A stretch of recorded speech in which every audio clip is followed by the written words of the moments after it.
यहां कोई राजा बन जाता है तो अपनी महिमा में फूला नहीं समाता है, उसका यश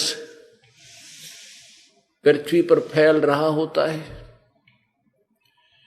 परमात्मा कहते हैं बंदी छोड़ कबीर परमेश्वर जी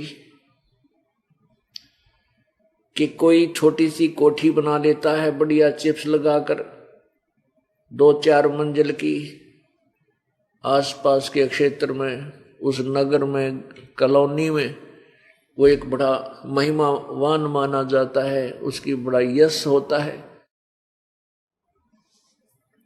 परमात्मा कहते हैं कि मृत्यु हो जाती है उस कोठी के मालिक की जो भक्ति नहीं करता, फिर वो क्या बनता है? कुत्ता बनता है और 1.5 फुट की दूम लग जाती है उसके, और उस कोठी के साथ में बाहर गली में कमर लगा कर बैठता, अंदर जगह नहीं उसके लिए। तो परमात्मा कहते हैं बाढ़ में गया वो यश, कहाँ गई वो महिमा उसकी? आज कुत्ता बनकर गली में बैठा है। इसलिए याद दिलाते हैं सर्व सोने की लंका होती रावण से रणधीरम, एक पलक में राज विराजी वो यम के पड़े जंजीर में, मन तू सुख के सागर बसरे भाई और न ऐसा यसरे।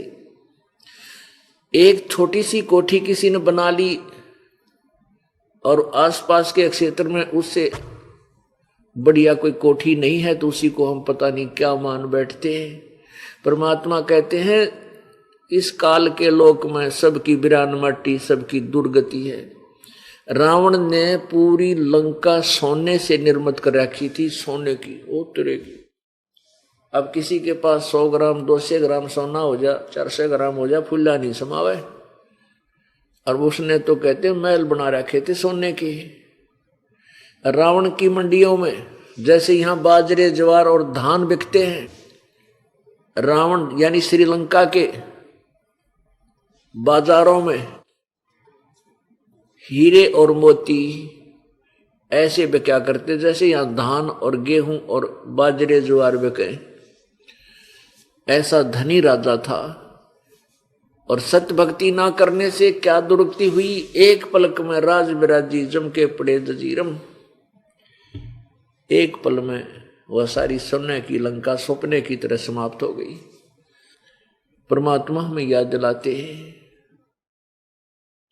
सुखदेव ने 84 भुगती बना पजावे खरगो, तेरी क्या बुनियाद प्राणी तू पेंडा पंथ पकड़वो। जो सत्य भक्ति नहीं करते या तो भक्ति करते नहीं, वो तो बिल्कुल ही नालायक बताए संतों ने। और जो भक्ति भी करते हैं और तीनों गुण रजगुण ब्रह्मा सतगुण विष्णु तमगुण शिव जी तक सीमित है या ब्रह्म तक सीमित है या परब्रह्म तक, परब्रह्म की तो भक्ति का किसी को पता ही नहीं परमेश्वर कबीर जी के अतिरिक्त। तो जो ब्रह्म तक भी सीमित हैं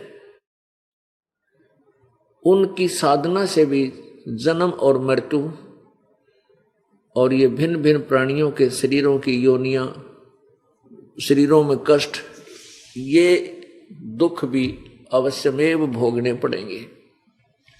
तो क्या बताते हैं कि या तो तुम साधना नहीं करते, वो बिल्कुल तुम्हारी मूर्खता और नालायकी है, और जो साधना तुम कर रहे हो वो भी ठीक नहीं। सुखदेव ने 84 भुगती बना पजावे खरगो।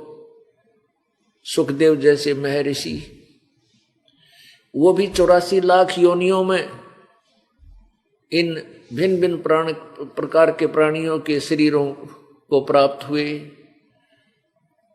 सुखदेव ऋषि अपनी आप बीती सुनाते हुए कह रहे हैं अन्य ऋषियों को कि एक बार मैं गधे की योनि भोग रहा था, मैं अंधा हो गया, मेरे मालिक ने मुझे घर से निकाल दिया, 2 लठ मारे कमर में, चलता चलता चलता चलता रस्ते रस्ते जा करके जंगल में दूर निकल गया।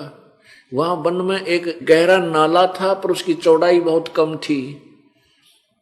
मैं एकदम उस नाले के अंदर गिरने लगा तो मैंने जंप लगाना चाहा तो मैं उस नाले के बीच में फंस गया। गधे के रूप में, गधे की योनि में, और ऐसा फंस गया कि उसमें ना आगे जा सकूं ना नीचे जा सकूं, और आगे और पीछे अड़ गया उसमें। अब इतनी बहुत दूरी पर था वो स्थान, वो नाला, तो रास्ता, उस रास्ते से इक्का दुक्का व्यक्ति कहीं 1-2 दिन में आया करता था। तो मुझे किसी ने बाहर नहीं निकाला, मेरी कमर पर पैर रख के और उस नाले को पार करने लगे, मेरी पुल बना लिया। सुखदेव जी बताते हैं कि 1 हफ्ता 10 दिन में भुगत भुगत कर प्यासा भूखा वहां मृत्यु को प्राप्त हुआ है। अब वो दुख याद आते हैं तो परमात्मा कबीर देव जी बताते हैं कि सुखदेव ने 84 भुगती, ऐसे कष्ट सुखदेव जैसे ऋषि ने भी भोगने पड़े। और बना पजावे खरवो, वो गधा बना, और तेरी क्या बुनियाद प्राणी, तो पेंडा पंथ पकड़े वो। ए भोली आत्मा, तू साधना नहीं करता, और करता है तो ये शास्त्र विरुद्ध करता है, पूर्ण परमात्मा की भक्ति नहीं कर रहा है। जैसे गीता जी अध्याय नंबर 18 के श्लोक नंबर 62 में बताया है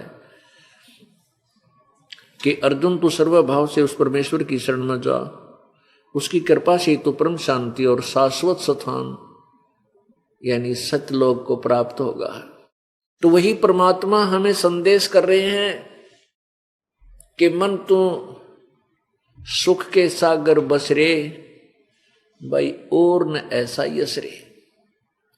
ये यहाँ की महिमा तेरी व्यर्थ है, अस्थाई है, और वास्तविक यश तुझे सतलोक में मिलेगा। बेटा बेटी शाबाशी है तेरी, तू भक्ति कर और समर्पण कर परमात्मा के चरणों में, कर भक्ति डट के, तो वो सतलोक में पहुंच जाएगा। वहां तेरा यश होगा, महिमा होगी, सीने से लगाएंगे वह परम पिता आपको, और वहां आपके भाई बहन जो पहले जा चुके हैं वो आपकी कमर थपथपाएंगे और सीने आपसे प्यार करेंगे, सीने से लगेंगे कि धन्य है तू निकला गंध से।